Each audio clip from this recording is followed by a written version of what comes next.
Classification किए हुए हम किसी भी काम ठीक तरीके से नहीं कर पाते। तो जैसा कि हमारे पास पता है कि हमारे डेली लाइफ में और केमिस्ट्री के अंतर्गत हमारे पास टोटल कितने एलिमेंट हैं बताओ? 118। इस 118 में एक एलिमेंट जो कार्बन है, इस कार्बन के बारे में हमने पढ़ लिया है क्या? ऑर्गेनिक केमिस्ट्री में, और पढ़ेंगे भी, लगातार पढ़ेंगे। अभी हम लोग सेकेंड बुक जो हमारी है पूरी ऑर्गेनिक केमिस्ट्री है। और बाकी जो एलिमेंट है 117 एलिमेंट है, उस एलिमेंटों को कुछ इस तरीके से हमने एक पीरियोडिक टेबल में सजा दिया है। इंट्रोडक्टरी क्लास है इसलिए थोड़ा सा समझेंगे सभी बच्चे। और बहुत सारी चीज हमारा सीबीएसई बोर्ड में क्या हुआ है कि इसमें से कट भी कर दिया गया। ठीक है, क्या किया गया? ये एक पीरियोडिक टेबल याद है, कुछ दिखाई, सबको याद होगा ये। ठीक है, ये जैसा कि सभी बच्चों को पता था, ये एस ब्लॉक एलिमेंट कहलाता था। इधर क्या कहलाता था, कोई बच्चा बताएगा? P block. और बीच वाले को क्या बोलते थे? D block. और नीचे दो लाइन थी जिसको हम क्या बोलते थे? F block element. एक को हम लोग बोलते थे 4F ब्लॉक, एक को बोलते थे 5F ब्लॉक, एक को बोलते थे लैंथेनाइड और एक को बोलते थे एक्टिनॉइड्स। ठीक है, अगर थोड़ा सा हम अपने पुराने केमिस्ट्री को, पीरियोडिक क्लासिफिकेशन ऑफ एलिमेंट को याद करें तो तुम सभी बच्चों को पता है कि एक इलेक्ट्रॉनिक कॉन्फ़िगरेशन जैसी चीज होती थी। एक क्या होता था बताओ? एस जैसा चीज होता था। क्या बोलते थे इसको? सबसेल बोलते। इसको क्या बोलते थे? सबसेल। पी को भी क्या बोलते थे? सबसेल बोलते थे। डी को भी क्या बोलते थे? सबसेल बोलते थे। और एफ को क्या बोलते थे? सबसेल बोलते थे। एस में कितने इलेक्ट्रॉन्स होते थे? 2 होते थे। पी में कितने इलेक्ट्रॉन्स होते थे? 6। डी में कितने इलेक्ट्रॉन होते थे? 10। और एफ में कितने होते थे? 4। सबको पता है? ध्यान से सुनो। एस में 2 इलेक्ट्रॉन होते थे, इसलिए एस ब्लॉक में कितने लाइन बने हुए हैं? 2 लाइन बने। यहां पर देखोगे 2 लाइन बनाओ। ये पहला ग्रुप कहलाता है, ये दूसरा ग्रुप। डी में कितने ब्लॉक बने होते थे? 10। तो इसमें 10 होते हैं। ये तीसरा, ये चौथा, ये पांचवा, ये छठा, ये सातवां, ये आठवां, ये नौवां, ये 10वां, ये 11वां, ये 12वां। 10 हो गए क्या? 1 2 3 4 5 6 7 8 9 10। भाई तो ये लाइन को क्या कर दें बताओ बेटा? ये टोटल 10, ये 10। यानी डी में ऐसे ऐसे लाइन कितने होंगे? 10 बने। और इधर पी में कितने लाइन बने होंगे बताओ? 6 बने होंगे। तो देखो 1 2 3 4 5 6। अगर उधर से पूरा काउंट करें तो ये कौन सा ग्रुप होगा? ठीक है, इस पीरियोडिक टेबल में कितने ग्रुप होते हैं? 18। देखो 2 यहां, 10 यहां, 12। ये कैमा ग्रुप हो गया बताओ? 13, ये 14, ये 15, ये 16, ये 17। पुराना जब सिलेबस था ना तो उसमें हम लोग इसको पढ़ते थे 11th क्लास में, एस ब्लॉक एलिमेंट। और पी ब्लॉक में एक यहां पर एक कंपाउंड होता है जिसको बोलते हैं बोरेन, यहां बोलते हैं कार्बन, इसको नाइट्रोजन, बोलो ऑक्सीजन, इसको फ्लोरीन। और यहां पर हीलियम इसके ऊपर था और फिर यहां पर क्या आता था? नियोन आता। ठीक है, जैसा तुम सभी बच्चों को पता है ये नोबेल फैमिली है, नोबेल गैस, नोबेल गैस की ये फैमिली। नोबेल गैस क्या होता है बता कोई बच्चा? इसका कंप्लीट होता है, क्या कोई चीज से रिएक्ट कर नहीं करता, बट जानो कि जेनन एक ऐसा नोबेल गैस है जो रिएक्ट करता है। ठीक है, ये इस पूरे ग्रुप की पढ़ाई होती थी 11th में। जब पुराना सिलेबस था उसमें हम 11th क्लास में दोनों एस ब्लॉक पढ़ते थे। 2 ग्रुप होते थे ना एस ब्लॉक में, पहला ग्रुप और क्या दूसरा ग्रुप। वो जो 2 वाली लाइन जो उधर दिखी है, ये 2 ग्रुप को पढ़ते थे। और 11th क्लास में एक पढ़ते थे बोरेन फैमिली और एक पढ़ते थे कार्बन फैमिली के बारे में। कार्बन फैमिली में कार्बन को छोड़ करके बाकी एलिमेंट के बारे में पढ़ते। ठीक है, यानी 2 ग्रुप जो होता था वो हम लोग 11th में पी ब्लॉक में से पढ़ते थे, और 2 ग्रुप कहां से पढ़ते थे बताओ? एस ब्लॉक, ये सिलेबस 11th से हटा दिया, ठीक है।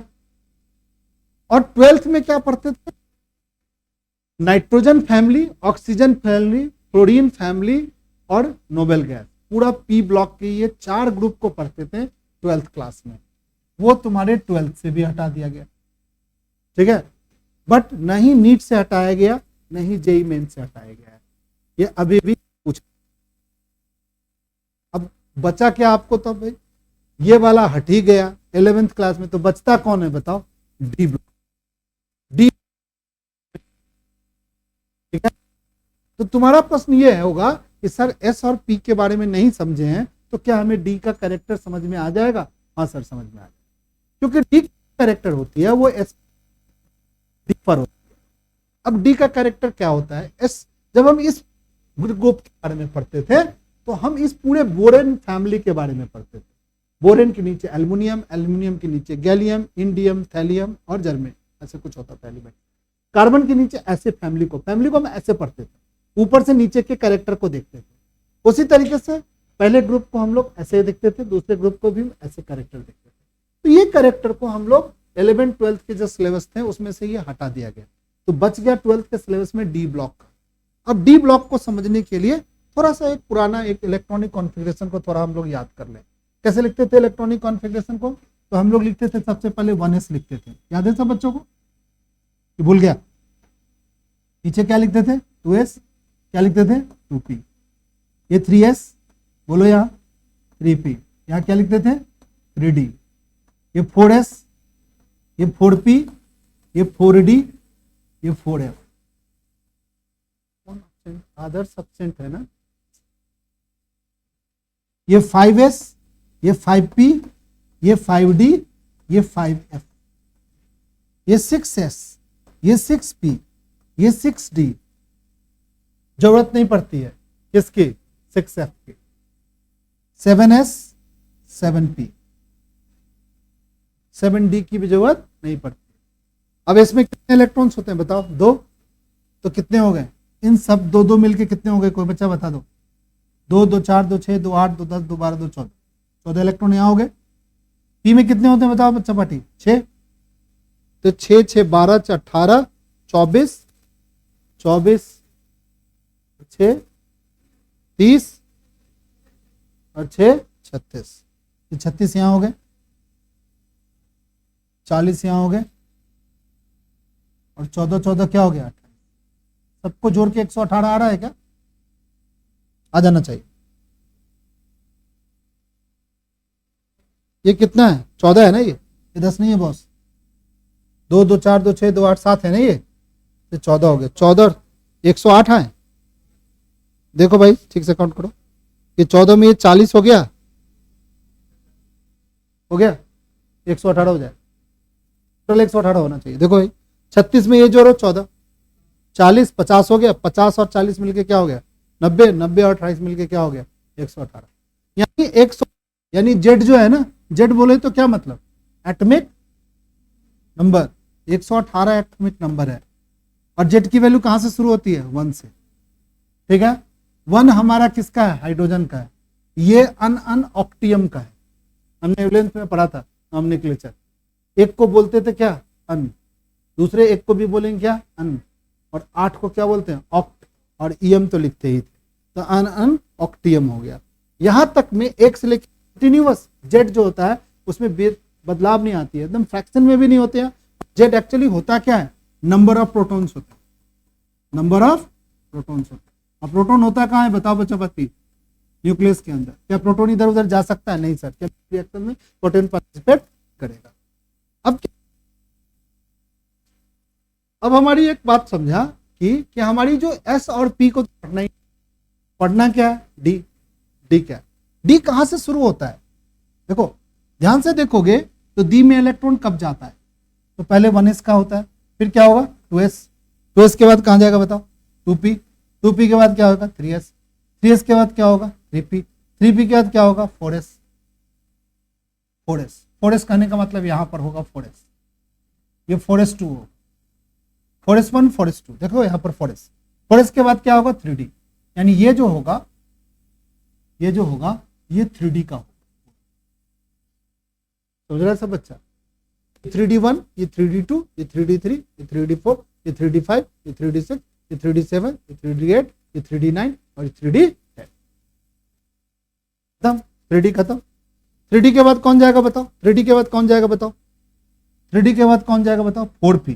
तो 4P क्या शुरू होगा? 4P1। P वाला फिर खत्म हो गया यहां से। P के बाद 4P के बाद कहां जाता है? कोई बच्चा बता दो। 5S। यहां से 5S शुरू होगा। तो 5S क्या होगा? 1। 5S क्या होगा बताओ? 2। 5S के बाद कहां जाता है बताओ बताओ बच्चा? 4D। यानी ये जो सीरीज है सेकंड जो है, सुनो सही बच्चा, ये क्या हो गया बताओ? 4D। क्या बताओ? 4D। ये हमारा 4D। उसी तरीके से अगर हम लॉजिक लगाएं तो ये क्या होगा? 5P। कोई दिक्कत है क्या? फिर यहां पर क्या होगा? 6S, 6X2 होगा। बताओ 6X के बाद क्या होगा? 5P के बाद 6S, 6S के बाद क्या होगा? 4F। यानी 4F कहां जाएगा भाई? यहां जाएगा। देखो ध्यान से देखो, 4F में जाने, 5D में जाने के पहले किसमें इलेक्ट्रॉन जा रहा है? 4F में जा रहा है। 6X के भी देखो, ये हमारा न्यूक्लियस, ये हमारा पहला सेल, ये दूसरा सेल, ये तीसरा सेल, ये चौथा सेल, ये पांचवा सेल, ये छठा सेल। छठे सेल में 2 इलेक्ट्रॉन चला गया, 6X में 2 इलेक्ट्रॉन चला गया, तब जाके किस में स्टार्ट हो रहा है? 4F में। कहां इलेक्ट्रॉन घुस रहा है? अब ये 6 है, ये 5th है, 4 इलेक्ट्रॉन यहां 4F में भरना शुरू हुआ। आउटर मोस्ट ऑर्बिट 6 सेल है, बट इलेक्ट्रॉन कहां से जा रहा है? 4F में जा रहा है। अब ये 4F में कहां जाएगा? 4F1, 4F2। तो कितने इलेक्ट्रॉन बढ़ेंगे बताओ? इसमें 14 इलेक्ट्रॉन बढ़ेंगे। जब 4F भर जाएगा तब कौन होगा बताओ? कौन बढ़ेगा बताओ सही बोलो? ये 5D सीरीज। 5D आया, 5D के बाद क्या होगा बताओ? 6P होगा। 6P पूरा बढ़ेगा, फिर क्या होगा? 7S, 7S2 बनेगा। 7S के बाद क्या होगा बताओ कोई बच्चा? 5F। ये हमारा 5F है। एक बात याद रखना है, D सीरीज में 3D और 4D के पहले F नहीं भरता है, पर 5D के पहले कौन भरता है? 4F। ठीक है, सभी लिखो D ब्लॉक एलिमेंट्स। देखो सही बच्चे, D ब्लॉक एलिमेंट लिखो सब बच्चे, D ब्लॉक एलिमेंट लिख लिया सही बच्चे? D block element. इसका दूसरा नाम होता है ट्रांजिशन एलिमेंट। क्या लिखेंगे इसको? Transition element.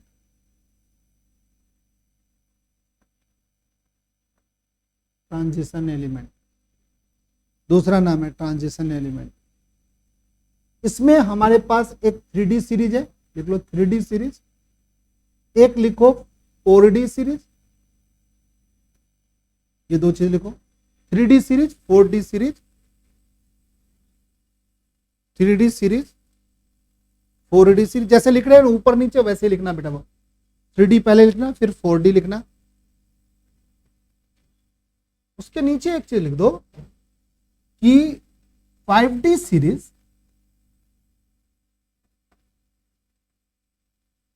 इस 5D सीरीज के पहले बिफोर 5D सीरीज ऐसा लिखा जाए। बिफोर 5D सीरीज,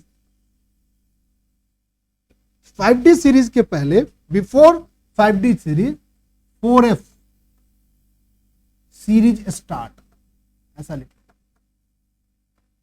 याद भी रखना है इसको। Before 5D series 4F series क्या है? स्टार्ट।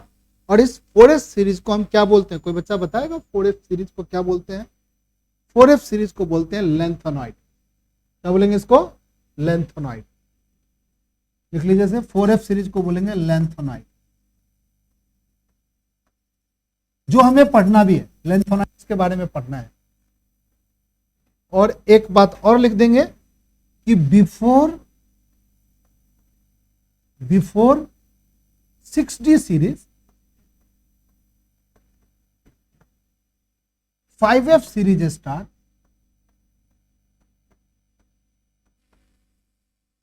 स्टार्ट, और इसको बोलते हैं एक्टिनॉइड्स।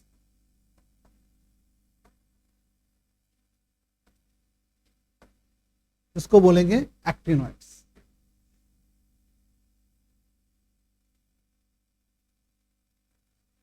अब हमारा ये एस ब्लॉक एलिमेंट हो गया, इसको हमें नहीं पढ़ना है। बीच में हमारा डी ब्लॉक एलिमेंट्स आ गया जो हमें पढ़ना है।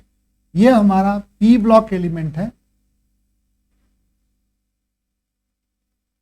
ये नहीं पढ़ना है, ये हमें नहीं पढ़ना है, बीच वाले पढ़ना है। ठीक है, इसमें कौन कौन है? ये फोर्थ पीरियड है, ये फिफ्थ पीरियड है, ये सिक्स्थ पीरियड है, और ये सेवेंथ पीरियड है। 7 पीरियड हमारे पीरियोडिक टेबल में। ग्रुप कितने हैं बताओ कोई बच्चा? 18 ग्रुप है। तो ग्रुप कितने हो गए बताओ? ग्रुप हो गए हमारे 18। ग्रुप क्या हो गए बताओ? ग्रुप हमारे 18। और पीरियड कितने हो गए बताओ? पीरियड 7। 7 हमारे पास पीरियड। पर चौथे पीरियड से फोर्थ पीरियड में कौन सा इन्वेन करता है? 3D series. 5वें पीरियड में कौन इन्वेन करता है? बोलो। 4D सीरीज पूछेगा एग्जाम में। 5वें पीरियड में कौन सा सीरीज इन्वेन करता है? 6th में कौन कौन इन्वेन करता है? 5D भी। 5D के पहले कौन इन्वेन करता है बताओ? 4F।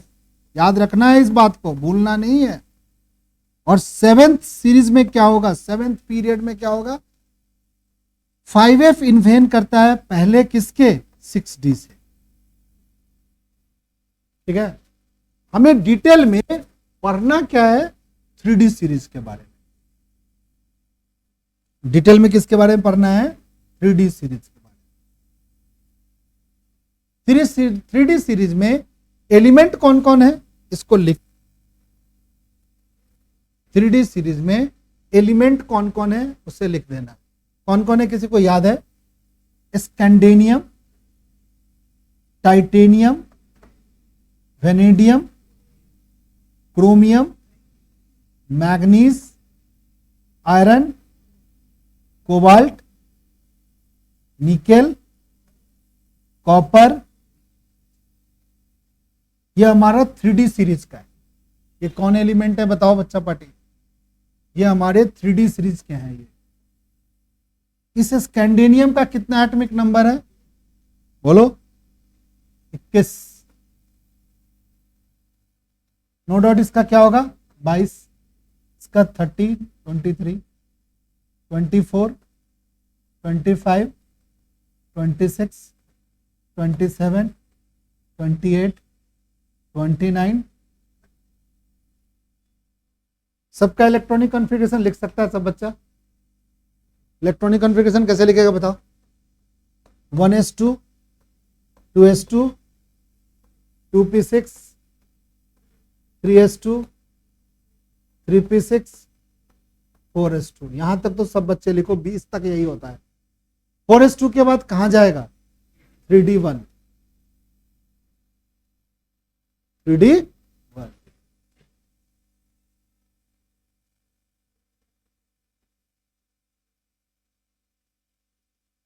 इस एनर्जी लेवल डायग्राम के थ्रू 3d1 4s2 तक 20 इलेक्ट्रॉन जाता है भाई। उसके बाद आपका क्या होगा? 4s2 के बाद 3d1 आएगा। ठीक है सही बच्चे? 4s2 के बाद क्या आएगा बताओ? 3d1 आएगा। तो 22 का लिखने जाएगा तो सब बच्चे कर देगा। क्या लिख देगा बता कोई बच्चा? 3d क्या होगा बताओ? 2। 23 का क्या होगा बताओ? 3d। 24 का सभी बच्चों को पता होता है। क्या लिखते हैं 24 के लिए? 4s1, 3d5। ये पूछेगा एग्जाम में 11th में, और हम पढ़ते हैं कौन से क्लास में? 12th में। यहां नहीं पूछेगा। बट क्रोमियम का होता है ऐसा, ये समझ लो। ये 24 क्रोमियम का है भाई। ये थोड़ा सा बदल गया। सब बच्चों को पता है कि क्या कॉन्सेप्ट है? हाफ फील्ड ऑर्बिटल क्या होता है? ज्यादा स्टेबल होता है। लिख लो सही बच्चे। Half filled orbital is more stable. Half filled orbitals are more stable. ये सिर्फ 24 में लगेगा बस, और मत लगाने लगना। फिर 25 से एज इट इज चलेगा। 25 का मैं यहां लिख देता हूं। 3D क्या होगा बताओ 5, 4S क्या होगा बताओ 1। आगे पीछे लिख सकते हो, कोई दिक्कत नहीं है। फिर 29 के लिए सभी बच्चों को पता है। हाँ सही बोल रहा है बच्चा, बोल से बोलो यार। 3D 2 होगा।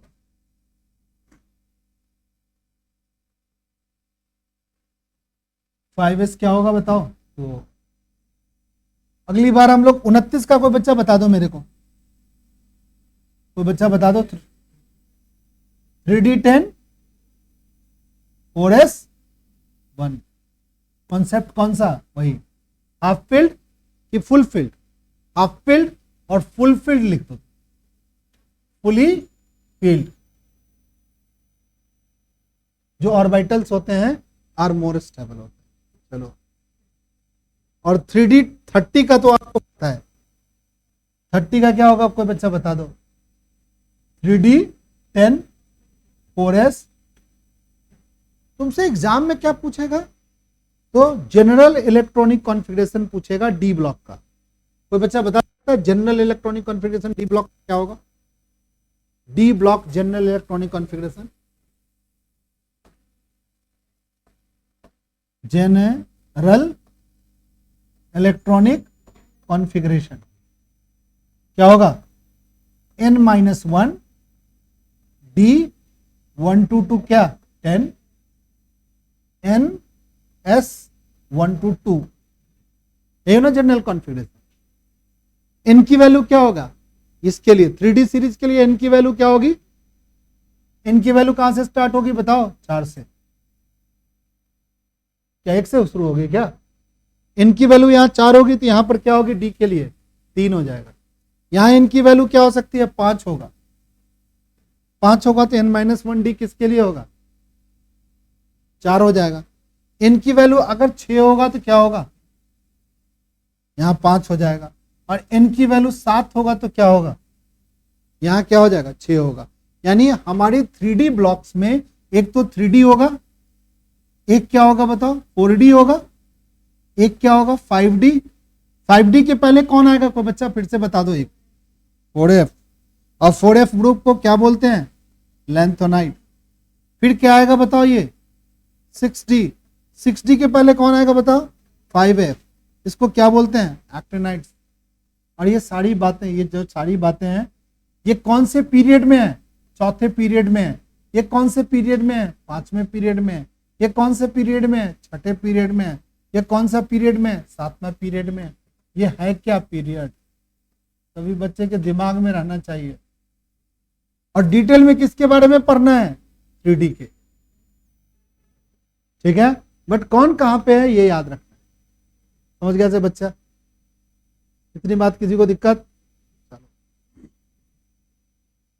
अब एक बात यह है कि जब हम P ब्लॉक या S ब्लॉक पढ़ते थे ना, P ब्लॉक या S ब्लॉक पढ़ते थे, तो P ब्लॉक और S ब्लॉक में क्या होता था कि हम ऊपर से नीचे के कैरेक्टर को पढ़ते थे, ऐसे पढ़ते थे, ऐसे कैरेक्टर चेक करते थे। कहा जाता था कि ग्रुप वाइज प्रॉपर्टी सेम होती है। क्या समझा, ग्रुप वाइज। तो ये जो ग्रुप है, ये जो ग्रुप है, ये जो ग्रुप है, ये जो ग्रुप है, ये ग्रुप वाइज प्रॉपर्टी सेम होती है। यहां भी ग्रुप वाइज प्रॉपर्टी सेम होती है, ठीक है। अगर सोडियम क्या है, व्हाइट कलर का है, तो पोटेशियम भी सिल्वरी व्हाइट कलर का ही होगा। ऐसा कहा जाता है कि ग्रुप की प्रॉपर्टी क्या होती है, सेम होती है। बट जब हम डी ब्लॉक के बारे में पढ़ते हैं ना, तो ग्रुप वाइज नहीं पढ़ते हैं, पीरियड वाइज पढ़ते हैं। तो हम किस किस सीरीज के बारे में पढ़ेंगे, तो हमने पढ़ेंगे कौन कौन सीरीज, 3D सीरीज के बारे में, 4D सीरीज के बारे में, 5D सीरीज के बारे में, और 6D सीरीज के बारे में। तो ये सारे सीरीज में डीप में किसके बारे में पढ़ना है, 3D के बारे में। और 4F और 5F के बारे में पढ़ना है। 4F में क्या होगा, लैंथोनाइड के बारे में पढ़ना है, ये हमारी लैंथोनाइड के बारे में पढ़ना है, और इसके बारे में एक्टिनाइड। बट ये सबकी पढ़ाई जो है ना, लेफ्ट से राइट की ओर जाएगा। लेफ्ट से किधर की ओर जाएगा, राइट की ओर जाएगा। 3D सीरीज में भी आप लेफ्ट से राइट जाओगे, 4D सीरीज में भी आप लेफ्ट से राइट जाके पढ़ोगे, अप टू बॉटम करेक्टर को नहीं चेक करेंगे, लेफ्ट से राइट की करेक्टर को चेक करेंगे, ठीक है। बट पी और एस ब्लॉक में हम टॉप टू बॉटम करेक्टर को चेक किया करते थे, जो हमारे सिलेबस में अब नहीं है। एफ ब्लॉक में जो पढ़ेंगे हम 4F और 5 में, इसमें भी हम लेफ्ट टू राइट जाएंगे। समझ गया इतनी बात? चलिए ठीक है, जितना थोड़ा बहुत लिखना था वो लिख लिया सही बच्चे।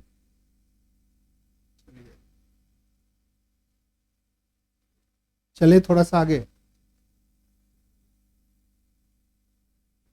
आज की इंट्रोडक्शन की क्लास में इतनी बात तो समझ में आ गया होगा सभी बच्चों को कि हमारी डी ब्लॉक है कहां पर पीरियोडिक टेबल पे, और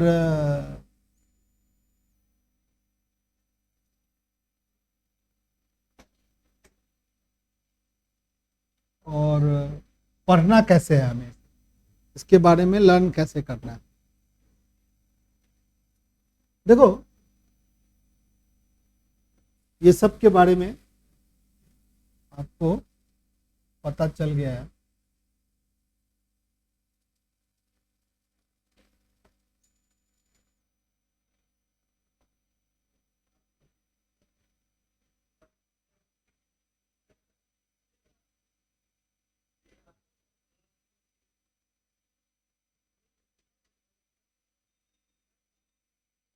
अब डी ब्लॉक के एलिमेंट को हम क्या बोले, क्या नाम दिए भाई? Transition element. तो पूछेगा कि what is the definition of transition element. यहाँ लिखा हुआ है ट्रांजिशन एलिमेंट का डेफिनेशन, क्या लिखा हुआ भाई? A transition element is defined as the one which has incomplete field, क्या? D orbital in its ground state और in any one of oxidation state. ठीक है, जैसे मान लिया जाए, लिखना शुरू करो, मैं समझाऊंगा अभी। एक जिंक का ऑक्सीडेशन स्टेट, जिंक के बारे में थोड़ा सा इलेक्ट्रॉनिक कॉन्फ़िगरेशन में पढ़ा है। 3D क्या लिखा है बताओ? 10। और क्या लिखा है बताओ? 4s। बोलो। जिंक का +2 आयंस भी पढ़े हैं हम लोग ने, क्या पढ़ेंगे? 4। कोई आदमी बताएगा जिंक के +2 आयंस के लिए कैसे कॉन्फ़िगरेशन लिखेंगे बताओ? 3D क्या लिखेंगे बताओ? 10। 4s2 क्या होगा? चला जाए। अब थोड़ा डिफिनेशन को पढ़ते हैं। ट्रांजिशन एलिमेंट का डिफिनेशन में क्या लिखा है भाई? जिसके पास इनकम्प्लीट फील्ड डी ऑर्बिटल्स। क्या जिंक के पास इनकम्प्लीट फील्ड डी ऑर्बिटल्स है? क्या जिंक के पास, थोड़ा सा देख लो फिर लिख लेना, मैं छोड़ दूंगा क्लास। क्या डी के पास कंप्लीट, क्या जिंक के पास इनकम्प्लीट फील्ड डी ऑर्बिटल्स है? इनकम्प्लीट फील्ड डी ऑर्बिटल्स है? कहां है भाई? ये जब आयंस बना तब भी इनकम्प्लीट फील्ड डी ऑर्बिटल्स है क्या? नहीं है भाई, कंप्लीट फील्ड डी ऑर्बिटल्स है। तो जिंक को ट्रांजिशन एलिमेंट बोलेंगे? नहीं बोलेंगे। ग्रुप में है, क्वेश्चन आता है कि जिंक ट्रांजिशन एलिमेंट के ग्रुप में है, 3D सीरीज के एंड वाले में है। स्कैंडिनेवियम से शुरू होती है और कहां एंड करती है बताओ? स्कैंडिनेवियम से शुरुआत होती है और कहां जाती है बताओ? जिंक तक जाती है। 21 नंबर से स्टार्ट होकर के 30 तक जाता है। पर भी जिंक जो है ना ट्रांजिशन एलिमेंट क्यों नहीं है? तो ट्रांजिशन एलिमेंट का डिफिनेशन दिया हुआ है, क्या दिया हुआ है भाई? जिसके पास इनकम्प्लीट फील्ड डी ऑर्बिटल्स होना चाहिए ग्राउंड स्टेट में, और any one of its oxidation state. This is the oxidation state. Zinc पर +2 चार्ज, जिंक पर +2 चार्ज होता है, तब भी इसके ऑक्सीडेशन स्टेट, जब इस स्टेट पर भी देखा गया तो जिंक पे कितने इलेक्ट्रॉन्स है? 10 इलेक्ट्रॉन्स है 3D में। इनकम्प्लीट फील्ड डी ऑर्बिटल्स नहीं है दोनों स्टेट में, इसीलिए जिंक को हम ट्रांजिशन एलिमेंट नहीं कहें। चलो एक और ले लेते हैं, स्कैंडिनियम। स्कैंडिनियम क्या होता है, कोई बच्चा बता देगा? 3D बोलेगा? 1 4s बोलो। स्कैंडिनियम का ट्रांजिशन एलिमेंट होगा? हाँ सर होगा। क्यों होगा? क्योंकि इसके इनकम्प्लीट फील्ड डी ऑर्बिटल्स है। 3D ऑर्बिटल में कितने इलेक्ट्रॉन है बताओ? 1 इलेक्ट्रॉन है। जब 1 इलेक्ट्रॉन है तो इनकम्प्लीट फील्ड डी ऑर्बिटल्स है। इनकम्प्लीट फील्ड डी ऑर्बिटल्स है तो स्कैंडिनियम क्या है? ट्रांजिशन एलिमेंट है। अगर कोई आदमी पूछेगा कि स्कैंडिनियम ट्रांजिशन एलिमेंट है और जिंक क्यों नहीं है, तो आप यही जवाब दीजिएगा कि स्कैंडिनियम के पास क्या है? इनकम्प्लीट फील्ड डी ऑर्बिटल है, 3D1 का कॉन्फ़िगरेशन है। पर जिंक के पास क्या है? 3D10 का कॉन्फ़िगरेशन है। और जिंक प्लस आयन के केस में भी 3D10 का कॉन्फ़िगरेशन है, इसीलिए हम जिंक को क्या बोलेंगे? ट्रांजिशन एलिमेंट नहीं बोलेंगे। स्कैंडिनियम पर एक और चार्ज भी आती है +3, तब क्या होगा? कोई आदमी कॉन्फ़िगरेशन बताएगा? 21 में से 3 माइनस कर दो, कितना हो गया? 18 हो गया। आर्गन का कॉन्फ़िगरेशन गेन कर लिया भाई। क्या इनकम्प्लीट फील्ड डी ऑर्बिटल से? नहीं है भाई। देखो 1s2 2s2 क्या लिखेगा? 2p6 कितने इलेक्ट्रॉन हुए? 10। 3s2 3p6 कितने हो गए बताओ? 18। क्या इनकम्प्लीट डी ऑर्बिटल दिख रहा है? डी ऑर्बिटल ही नहीं है। इसके आगे देखेंगे तो 4s क्या लिखेंगे बताओ बच्चा पार्टी? 0। 3d क्या लिखेंगे बताओ? 0। इनकम्प्लीट फील्ड डी ऑर्बिटल, कोई भी इलेक्ट्रॉन्स है ही नहीं। तो हम कह सकते हैं ट्रांजिशन एलिमेंट ये वाला जो स्टेट में तो इनकम्प्लीट फील्ड डी ऑर्बिटल नहीं है, बट एटम के फॉर्म में इनकम्प्लीट फील्ड डी ऑर्बिटल है। तो इस कैंडेनियम को हम क्या बोल सकते हैं? Transition element. किसी भी एक फॉर्म में होना चाहिए, बट जिंक के केस में दोनों ही फॉर्म में क्या है? 3d10 का कॉन्फ़िगरेशन है, कंप्लीट फील्ड डी ऑर्बिटल है, इसीलिए हम जिंक को ट्रांजिशन एलिमेंट नहीं कह सकते। ठीक है, चलिए लिखिए आप स्लाइड को। लिखिए सही बच्चे।